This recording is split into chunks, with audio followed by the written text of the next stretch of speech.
पंजाब के एक सुंदर से गांव में दो भाई अपने परिवार के साथ रहते थे।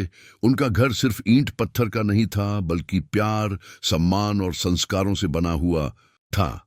उसी घर में दादा दादी भी रहते थे, जिनकी गोद बच्चों की सबसे पसंदीदा जगह थी। बड़े भाई के एक बेटा और एक बेटी थे। दोनों बच्चे पढ़ाई में तेज, समझदार और जिम्मेदार थे।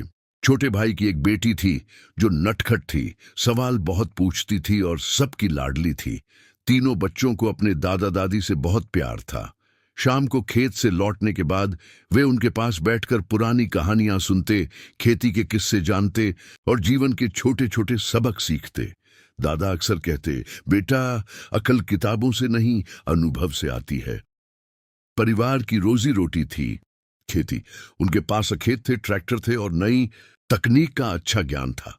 दोनों भाई मिलकर खेती करते और कभी अपने बीच मतभेद नहीं आने देते। बड़े भाई का बेटा पढ़ाई के साथ साथ खेती को भी समझता था। वह नई योजनाएं बताता, हिसाब लगाता और सही फैसले लेने में मदद करता।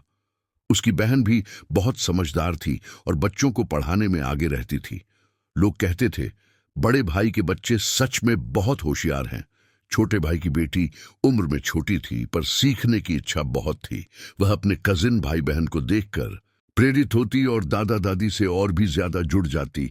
समय के साथ बच्चों ने समझ लिया कि बुद्धिमानी सिर्फ तेज दिमाग नहीं, बल्कि बड़ों का सम्मान और परिवार से जुड़ाव भी है।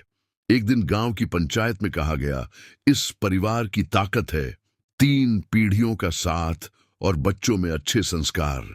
उस दिन बच्चों ने दादा दादी के चरण छुए और मन ही मन तय किया कि वे चाहे जितना आगे बढ़ें, अपनी मिट्टी, अपने परिवार और अपने बड़ों को कभी नहीं भूलेंगे।